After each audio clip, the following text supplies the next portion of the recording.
Mysterious Island part 8. கீரானும் ஹானாவும் மரத்துக்கு கீழே ஒளிஞ்சிக்கிறாங்க. ஏன் ஒளிஞ்சிக்கிறாங்க அப்படின்னா, நைட்டு ஃபுல்லுமே நம்ம கீரான் அரண்மனையில் இல்லை. அதனால மரியானா கீரானை கண்டுபிடிக்கிறதுக்காக சோல்ஜரை காட்டுக்குள்ளே அனுப்பியிருப்பா. அப்போ நைட் ஃபுல்லுமே I never want to leave this dream. Nor I, my love. Here with you is paradise. Kiss me and make this moment eternal. கீரானும் ஹானாவும் ஒன்றா தான் அவங்களுடைய இரவை கழிச்சிருப்பாங்க. அப்போது நம்மளுடைய ஹானா ஒரு கவிதை சொல்கிறா. என்ன கவிதை சொல்கிறா அப்படின்னா, உன்னோடு நான், என்னோடு நீ, மயக்கம் கொள்ளும் நேரம் இதுவே. தயக்கம் என்பது சிறிதும் இல்லை, நீ என்னவன் என்று தெரிந்த பிறகு. என்னை உன்னிடம் தந்துவிட நான் ஆவல் கொள்கிறேன். உன் கண்களை பார்த்த பிறகு உன் கண்களும் என் கண்களும் பேசிக்கொள்கிறது. நாம் இணைந்தால் இதயமும் பேசிக்கொள்ளும் என்று அப்படின்னு சொல்லிட்டு நம்மளுடைய கீரானும் ஹானாவும் ரொம்ப சந்தோஷமா அந்த நாட்களை அவங்க கழிச்சிட்டு இருக்காங்க. ஆனால் கீரான் மனசுக்குள்ள ஒன்று நினைக்கிறான். என்ன நினைக்கிறான் அப்படின்னா, இதுக்கப்புறம் என்ன நடக்க போகுது அப்படின்னு சொல்லிட்டு மனசுக்குள்ள ஏதோ ஒரு குழப்பம். அப்போ நம்மளுடைய ஹானா சொல்கிறா, கிரண், நீ இவ்வளோ நாள் இங்கே இவ்வளோ நேரம் இருந்தது போதும், நீ இதுக்கப்புறம் இங்கே இருக்க வேணாம் அப்படின்னு சொல்லவும் கிரண் கேட்குறான், ஏன் ஏன் நான் இங்கே இருக்கக்கூடாது அப்படின்னு சொல்லிட்டு நம்ம கிரண் கேட்குறான். அப்போ இல்லை கிரண், நீ வருங்கால அரசனாக போகிற இந்த ஐலாண்டுக்கு, அப்போ நீ எப்படி இங்கே இருக்க முடியும் அப்படின்னு சொல்லிட்டு நம்ம ஹானா கேட்குறான்.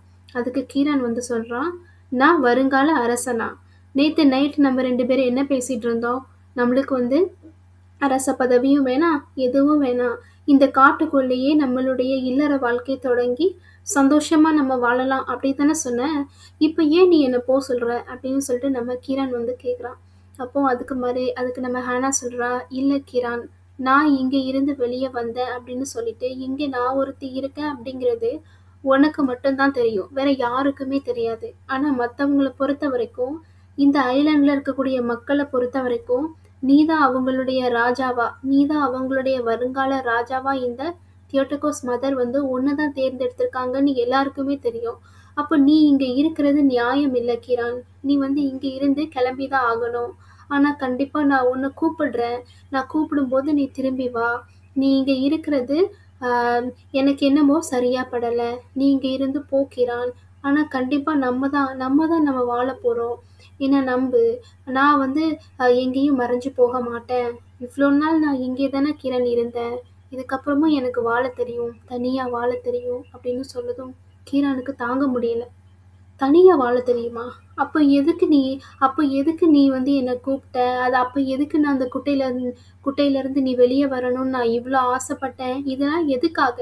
நம்ம 2 பேரும் சந்தோஷமாக வாழணும், அதுக்காக தானே அப்படின்னு சொல்லிட்டு நம்ம கீரான் கேட்குறான். அதெல்லாம் கரெக்டு தான், அது எல்லாமே கரெக்டு தான், நான் இல்லைன்னு சொல்லலை. ஆனால் நீ உன்னால் இங்கே எப்போதுமே இருக்க முடியாது கிரான். ஏன்னா உன்னை நம்பி நிறைய பேர் இருக்காங்க, என்னை நம்பி யாருமே கிடையாது அப்படின்னு நம்ம கிரான் சொல்லதும், நான் உன்னை நம்பி தானே இருக்கேன் ஹானா அப்படின்னு சொல்லிட்டு நம்ம கிரான் பேசிட்டு இருக்கான். அப்போது இது ஒரு நிரந்தரம் கிடையாது. நான் உன்னை அனுப்புறது ஒரு நிரந்தரம் இல்லை, தற்காலிகமாக தான் நான் உன்னை அனுப்புகிறேன். தயவு செய்து என் பேச்சை கேளு ப்ளீஸ். இங்கே இருந்து அங்கே போ, பேலஸ்க்கு போ, நான் கூப்பிடும்போது திரும்பி வா அப்படின்னு சொன்னதும் நம்ம கிரணுக்கு என்ன பண்ணுறதுனே தெரியல. நம்மளை வான்னு சொல்கிறா, இப்போ போன்னு சொல்கிறா. அப்போது அப்படியே என்னமோ ஒரு மனசுக்குள்ள ஒரே வேதனை நம்ம கீரானுக்கு, எப்படி நம்மளை போக சொல்லிட்டாலே அப்படின்னு சொல்லிட்டு. அப்படிங்கிறதுனால அவளோட பேச்சை தட்டவும் முடியல, அதே சமயம் அங்கே இருக்கவும் முடியல. என்ன பண்ணுறதுன்னு சொல்லிட்டு நம்ம கீரான் என்ன பண்ணுறான், பேலஸை நோக்கி நடந்து போகிறான். அப்போ நம்மள ஹானா கொஞ்சம் கொஞ்சமாக அவன் பக்கத்தில் நடந்து போகிறா. உடனே இதை தெரிஞ்ச நம்ம கீரான் பின்னாடி திரும்பி பார்க்குறான். பின்னாடி திரும்பி பார்த்ததும் நம்ம ஹானா சடனாக ஸ்டாப் ஆயிடுதா. அதுக்கப்புறம் நம்ம கீரான் நினைக்கிறான், நம்மளை திருப்பி கூப்பிட மாட்டாளா, என்கிட்ட வந்துருன்னு சொல்ல மாட்டாளா அப்படின்னு சொல்லிட்டு ரொம்ப வேதனையோட, தாழ முடியாத வேதனையோட அந்த இடத்த விட்டு நகண்டு போகிறான். நகண்டு அந்த இடத்த விட்டு மெதுவாக தான் நடந்து போயிட்டு இருந்தான். இதுக்கப்புறம் அவள் கூப்பிடல அப்படிங்கிறது தெரிஞ்சதும் ரொம்ப ஃபாஸ்ட்டாக அவன் வந்து அரண்மனையை நோக்கி நடந்து போகிறான். ஒரு வழியா நம்ம கிரண் வந்து என்ன பண்ணிட்டான் அப்படின்னா நம்மளுடைய அரண்மனைக்கு வந்து அடைஞ்சிட்டான். அரண்மனைக்கு வந்து அடைஞ்சதும் அங்கே வந்து அரண்மனை ரொம்ப அழகா இருக்கு. அரண்மனை வந்துட்டான். அதுக்கப்புறம் வந்து நம்ம ஹேனா வந்து நம்மளுடைய மரியானா வந்து அந்த இடத்துல உட்கார்ந்துருக்கா. இவனுக்கு ஷாக்கிங்கா இருக்கு. அப்போ வந்து பொதுவாக மரியானா அந்த இடத்துல உட்கார மாட்டாளே அப்படின்னு சொல்லிட்டு அப்போ மரியானா கேட்குறா, நேற்று நைட்டு ஃபுல்லும் நீ எங்கே போன? நைட்டு உன்னை எங்கெல்லாம் தேடினாங்க தெரியுமா? சோல்ஜர்ஸ் எல்லாம் நீ பார்த்தியா இல்லையா? இந்த காட்டை பொறுத்த வரைக்கும் இது எவ்வளோ ஆபத்தானதுன்னு உனக்கு தெரியுமா தெரியாதா? இந்த காட்டுல நீ அவ்வளோ விஷமுள்ள பாம்புகள் வந்து இருக்குது. உன்னை கடிச்சிட்டா என்ன பண்ண முடியும்? வித்தியாசமான கிரியேச்சர்ஸ் எல்லாம் இருக்குது அப்படின்னு அவன் சொல்றான். அப்போ நம்ம கிரண் வந்து என்ன பண்றான், எல்லாமே இருக்குது. அது மட்டும் இல்லாம நீ உனக்கு இன்னுமே வந்து சக்தி கிடைக்கல. சக்தி கிடைக்கிறதுக்கு முன்னாடி ஏதாவது ஆயிருச்சுன்னா என்ன பண்றது அப்படின்னு பேசிட்டு இருக்கும்போது திடீர்னு கிரண் வந்து அந்த கல்லை வந்து தொடுறான். கல்லை தொடும்போது நம்ம கீரானால அதை டச் பண்ண முடியுத வந்து நம்ம மரியானா வந்து ஃபீல் பண்றா. மரியானா வந்து அந்த ஷாக்கிங்ல இருக்கா, நம்ம கீரான் வந்து டச் பண்ணி தூக்குறானே அப்படின்ட்டு. கீரான் வந்து இந்த ஷாக்கிங்ல இருக்கான். ஏன்னா நேற்று தானே நம்ம எடுத்துட்டு போனோம், இங்கே வந்து இருக்குதே எப்படி அப்படின்னு ஒரு குழப்பத்தோட நம்ம கீரான் வந்து அவனுடைய அறையை வந்தடைகிறான். அறையை வந்து அடைஞ்சதும் அங்க விக்ரமா வந்து நல்ல கையை கட்டிட்டு நிக்கிறான். நம்ம கீரானை வந்து கொஸ்டின் கேட்குறான், நேற்று நைட்டு ஃபுல்லும் நீங்க எங்க இருந்தீங்க அப்படின்னு சொல்லி கேட்குறான். அப்போ வந்து நமக்கு கீரன் வந்து பதில் சொல்லவே இல்லை. உங்களுக்கு ஃபுல் அசிஸ்டன்ட் வந்து நான் தான். நீங்க ஏன் என்கிட்ட எதுவுமே பதில் சொல்லாம இங்க இருந்து போனீங்க? இந்த தீவை பொறுத்த வரைக்கும் எவ்வளோ ஆபத்தானது அப்படிங்கிறது உங்களுக்கு இன்னும் தெரிய வரல அரசே. நீங்க வந்து தனியா என்னை விட்டு நீங்க போகக்கூடாது. ஏன் நீங்க என்னை விட்டு போனீங்க? ஒரு வார்த்தை சொன்னீங்கன்னா உங்களுக்காக எல்லா விஷயத்தையும் செய்யறதுக்கு அவ்வளோ ஆவலா நான் இருக்கிறேன். நீங்க ஏன் என்னை விட்டு போனீங்க? உங்களை வந்து நான் நைட்டு ஃபுல்லுமே நான் தேடிட்டு இருந்தேன் தெரியுமா? அது மட்டும் இல்லாம மரியானா அரசி வந்து என்ன பிடிச்சி திட்டுறாங்க. நீ வந்து எப்படி நீ இவ்வளோ கேர்லெஸ்ஸா இருப்ப அப்படின்னு சொல்லிட்டு இதுக்கு நான் வந்து உங்களை ரொம்ப வேண்டிக்கிறேன் அரசே. தயவு செஞ்சு நான் வேண்டிக்கிறேன், நீங்க இதுக்கப்புறம் வந்து என்கிட்ட சொல்லாம இந்த மாதிரி போகாதீங்க அப்படின்னு சொல்லிட்டு நம்மளுடைய விக்ரமா வந்து கீரான் கிட்ட சொல்றான். இந்த சமயம் நம்ம மரியானா வந்து என்ன பண்றா தெரியுமா?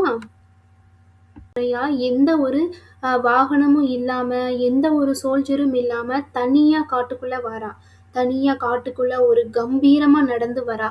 ஏன் நடந்து வரா அப்படின்னா நைட்டு ஃபுல்லுமே கீரான் வந்து எங்க போயிருப்பான்?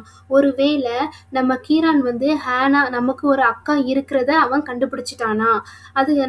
அக்கா இருக்கிறத கண்டுபிடிச்சிட்டானா? இதுக்கப்புறம் வந்து அந்த அக்கா தான் வந்து உண்மையான கீரானோட ஃபியூச்சர் ஒய்ஃப் அப்படிங்கிறத அவன் வந்து கண்டுபிடிச்சிட்டானா? அவ தான் வந்து இந்த நாட்டோட உண்மையான குயின் அப்படிங்கிறத கண்டுபிடிச்சிட்டானா? நம்ம வந்து அவனுடைய அவங்களோட ரெண்டாவது பொண்ணு அப்படிங்கிறத, ராஜாவோட ரெண்டாவது பொண்ணு அப்படிங்கிறத கண்டுபிடிச்சிட்டானா?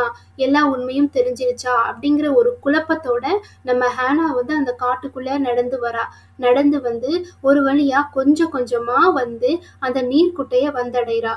ஒரு வழியா ஹேனா இருக்கக்கூடிய அந்த நீர்க்குட்டைக்கு வந்து சேர்றா. இதுதான் நம்மளுடைய ஹேனா முதல் முறை இந்த இடத்துக்கு வந்த டைம்.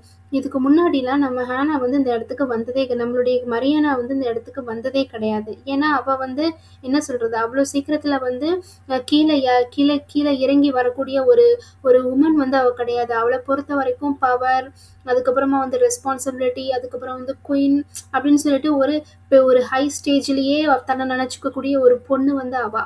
அப்போ வந்து அவ வந்து இது வரைக்கும் இறங்கி வந்தது கிடையாது. இன்னைக்கு கீரான் வந்து நம்ம கையை விட்டு போயிடக்கூடாது அப்படிங்கிற ஒரு பயத்துல அவளோட அக்காவை தேடி வந்திருக்கா.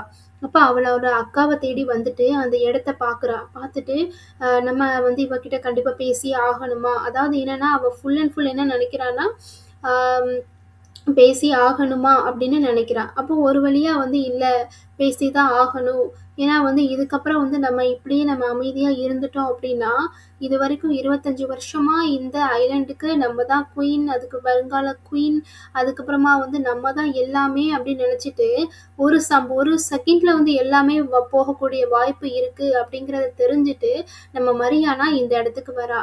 அது மரியானா அந்த இடத்துக்கு வந்துட்டு, அந்த இடத்த அவளுடைய வாட்டரை முதல் முறை டச் பண்றா. நம்மளுடைய மரியானா இருக்கக்கூடிய அந்த வாட்டரை அவ டச் பண்றா. டச் பண்ணிட்டு அவ பேசுறா. நீ என்னுடைய சகோதரி கிடையாது. நீ இந்த ஐலாண்டுக்கு வருங்கால குயின் கிடையாது. நான் தான் குயின்.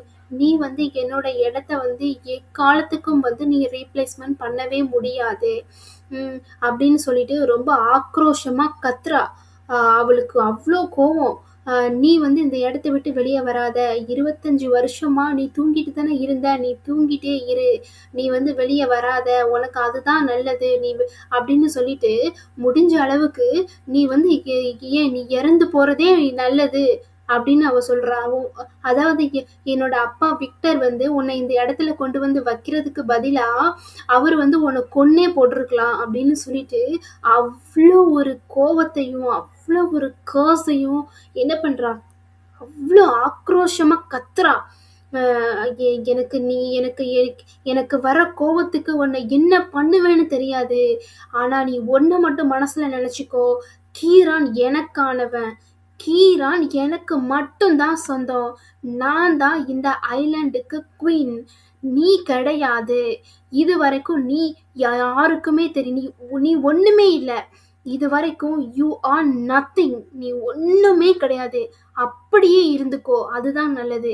வெளியே இதெல்லாம் எதுவுமே கிடையாது. தயவு அப்படியே இருந்துக்கோ அப்படின்னு சொல்லிட்டு அவ என்ன பண்றா, அந்த இடத்த விட்டு இதெல்லாம் இடத்த விட்டு வந்துடுறா. அதுக்கப்புறம் உனக்கு ஒரு உண்மையை சொல்லட்டுமா சகோதரி, உனக்கு ஒரு உண்மையை சொல்லட்டுமா?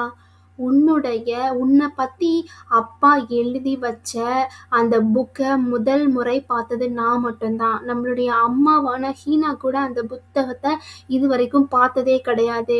அந்த புத்தகத்தை முதல் முறை படிச்சது நான் தான். அது மட்டும் இல்லாம அதை படிச்சு முடிச்சதுக்கு அப்புறமா உன் மேல எனக்கு அன்பு வரல. உன் மேல எனக்கு எந்த ஒரு கருணையும் வரல. அதுக்கு மாறா உன் மேல எனக்கு வெறுப்பு தான் வந்தது. ஏன்னா நீ வந்துட்டேன்னா நான் நத்திங் ஆயிருவேன்.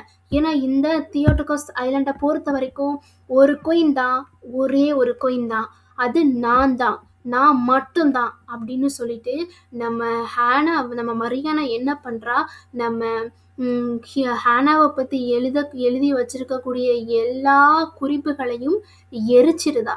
எரிச்சு அதாவது இந்த ஹானாவை பத்தி ஸ்டார்ட் பண்ணினதுலேருந்து அந்த எண்டு வரைக்கும் இருக்கக்கூடிய அந்த பக்கத்தை மட்டும் நம்ம மரியானா எரிச்சிருதா. எரிச்சிட்டு இதெல்லாம் பண்ணது நான் தான், நீ உள்ளேயே இரு, வெளியே வராத அப்படின்னு சொல்லிட்டு நம்ம மரியானா அவ்வளோ ஆக்ரோஷமா அங்க பேசிட்டு அந்த இடத்த விட்டு வெளியே வந்துட்டா.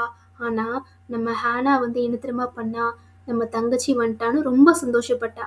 ஆனா அதுக்கு மாறா இவ செயல்படுறது ரொம்ப வித்தியாசமா இருக்கு. அதுக்கு ஆப்போசிட்டா இருக்கு. நம்ம ஹானா என்ன நினைச்சான்னா, நம்ம தங்கச்சி நம்மளை பத்தி விஷயத்த தெரிஞ்சு நம்ம கிட்ட அன்பா இருப்பான்னு நம்ம ஹானா நினைச்சா. ஆனா அதுக்கு ஆப்போசிட்.